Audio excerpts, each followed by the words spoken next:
السلام عليكم ورحمة الله وبركاته. أهلا بيكم يا حبايبي وفيديو جديد على قناتي. النهاردة هنعمل مع بعض العدسية أو المكرونة بلبن. دي حاجة حلوة من الحلويات الجميلة جدا، الطرية السهلة البسيطة اللي نقدر نعملها بحاجات بسيطة جدا في البيت. المقادير بتاعتي أنا عندي هنا 200 جرام من المكرونة الاسباجيتي أو الشعرية، أي مكرونة عندكم، بس هي أساس الوصفة بمكرونة اسباجيتي. محتاجة كمان سكر حسب الرغبة، زي ما انتوا هتحتاجوا على حسب المذاق بتاعكم، تحبوها مسكرة قوي أو يعني متوسطه او كده. وهحتاج كمان لتر لبن او كيلو من اللبن ده لبن عادي بلدي، تحتاجوا ممكن تعملوه بلبن مبستر عادي، مفيش اي مشكله خالص، بس اللبن البلدي بيبقى فيه شويه دسامه عاليه فبيدي طعم حلو جدا في العزيزيه بتاعتي. ومحتاجه كمان هنا 3 معالق كبار من النشا، دول هنحتاجهم، هقول لكم هنحطهم امتى. وعندي هنا كمان فانيليا سايله او فانيليا بسكر عادي، مفيش مشكله لو كيسين فانيليا بدل الفانيليا السايله لو مش موجود، ورشه ملح بسيطه.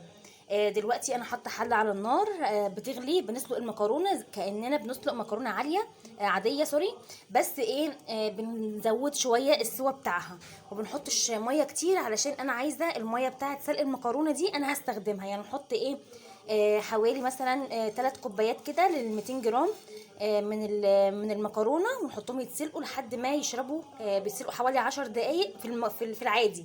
احنا نسلقهم حوالي بقى ايه ربع ساعه علشان المكرونه تشرب شويه الميه بتاعتها، ونبقى باقي شويه صغيرين كده حوالي كوبايه زي دي في المكرونه بعد ما تتسلق. برضو دول اللي هيخلونا نضرب المكرونه في الخلاط ونشوف هنعمل مع بعض ازاي. انا دلوقتي هحط المكرونه دي على النار تتسلق، وبعدين نرجع نشوف هنعمل ايه مع بعض. دلوقتي يا حبايبي بقى المكرونه الميه بتاعتي غلت. هبتدي بقى ان انا انزل ال 200 جرام من المكرونه اهو، تمام.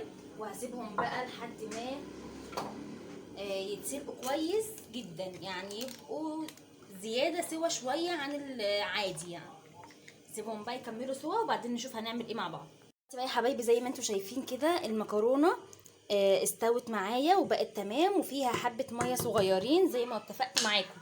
دلوقتي بقى انا هاخد كل المكرونه دي هحطها في الخلاط وهضربها كويس جدا في الخلاط. طبعا المفروض نستنى شويه لحد بس ما ايه المكرونه تهدى شويه كده معانا. هخلي دي علشان هستعملها تاني. وهاخد بقى السكر حسب ما انتوا عايزين، انا هحط نص كوبايه مع المكرونه وهي بتتضرب في الخلاط.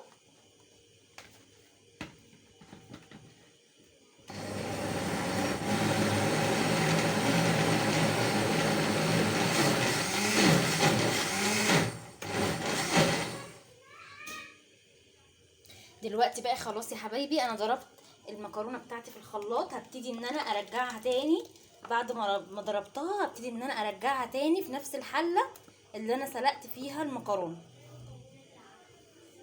تمام. هنعمل ايه تاني بعد كده عايزه بس اوريكم. بعد كده هعمل ايه، هروح ضايفه بقى شويه كده من الفانيليا، نص معلقه كده صغيره من الفانيليا السايله، بتدي نكهه حلوه قوي. وهضيف كمان حبه ملح صغيرين قوي، يعني رشه كده بسيطه، علشان احنا عارفين ان رشه الملح دي بتعادل، بصوا يعني حاجه بسيطه خالص كده بتعادل الطعم بتاع اي حاجه مسكره.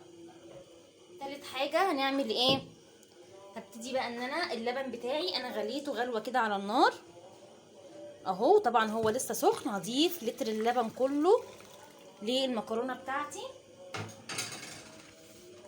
وهروح بقى على النار اقلب فيهم كويس جدا. انا عايزه اقول لكم ان المكرونه عايزين تنعموها قوي وانتوا بتضربوها في الخلاط براحتكم، عايزين تخلوها فيها كده حته تكسيره كده بسيطه، دي طعم حلو جدا جدا عن تجربه والله العظيم.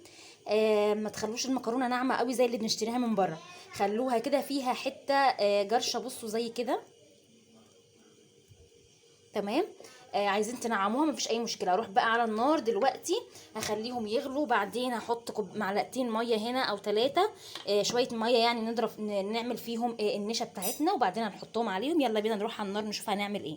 دلوقتي بقى يا حبايبي زي ما انتم شايفين كده هي ابتدت ان هي تغلي معايا، اللبن مع المكرونه مع السكر مع الفانيليا مع رشه الملح ابتدوا ان هم بصوا قوامهم بقى يتقل كده وبقى تمام. هبتدي بقى ان انا انزل بمعالق النشا، بمعلقتين او 3 من النشا شويه مش كتير يعني اهو، حطاهم علشان بس يربطوا معايا القوام سنه، مش قوي يعني. انا كده كده المكرونه فيها كميه نشويات عاليه، فانا مش محتاجه كتير. هما 3 معالق بس كده من النشا هيبقوا تمام معايا اهو. شايفين بقى القوام ربط وبقى كده تمام معايا. هبتدي بقى ان انا هنروح نشوف نعمل ايه بعد ما غلوا. لازم يغلوا بعد ما نحط النشا غلوه كده، شايفين؟ يطلعوا الفقاقيع اللي انتوا شايفينها دي. وبعد كده كده بقت ايه جاهزه معايا. شايفين هي مطلعه؟ بصوا الفقاقيع بتاعتها عامله ازاي، غلت زي الرز بلبن كده اما بيغلي غلوه كده. بقت هي جاهزه معايا. دلوقتي بقى يا حبايبي انا عندي الصينيه اللي هستخدمها لكيلو اللبن و200 جرام مكرونه. انا مستخدمه الصينيه الوسط في طقم الصواني. دلوقتي بقى انا هعمل ايه؟ هبتدي ان انا عايزه اقول لكم ان انا الاول مسحت الصينيه بحته كده من الزبده، يعني مسحه خفيفه زي ما انتم شايفين كده. لو مش متوفر خلاص مش مشكله، مش لازم. فانا دلوقتي هبتدي ان انا هحط المكرونه بتاعتي. طبعا هي سخنه وكل حاجه، مفيش اي مشكله خالص. هنحطها اهو زي ما انتم شايفين. الخطوه بقى المهمه جدا ان احنا لازم نسيب المكرونه دي تبرد تماما قبل ما ندخلها الفرن. ليه تبرد تماما؟ هقول لكم بعد ما تبرد ان شاء الله. كده انا نزلت كل الكميه، بقت ايه تمام كده وجاهزه معايا. هسيبها بقى لحد ما تبرد كده وتعمل وش من فوق وتعمل كده القشره الخفيفه اللي بتبقى فوق الوش دي، وبعدين هنشوف هنعمل ايه. دلوقتي بقى يا حبايبي زي ما انتم شايفين كده العدسيه بتاعتي عملت وش زي ما انتم شايفين بضغط عليها عادي جمدت وعملت الوش بقى اللي هي عاملاه من فوق ده اللي هو الاصفر ده. هو ده اللي هيعمل لي الوش بتاعي اللي هو اللي بيبقى ذهبي ده، اللون اللي هو بيبقى زي الكراميل. طبعا لو عندكم قشطه او اي حاجه قشطه زبده تقدروا تحطوا كده حوالينها او على وشها شويه صغيرين، وندخلها بقى تحت الشوايه. الشوايه تكون شغاله والفرن شغال من تحت 10 دقائق بالظبط، وهتبقى خلاص تمام معايا. هدخلها بقى ونشوفها مع بعض شكلها عامل ازاي.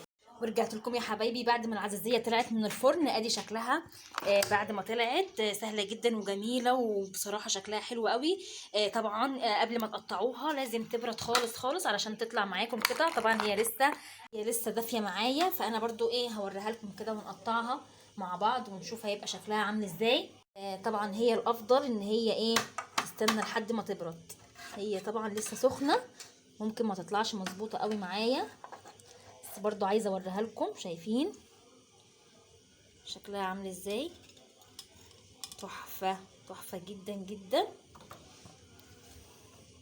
شايفين شكلها عامل ازاي بجد؟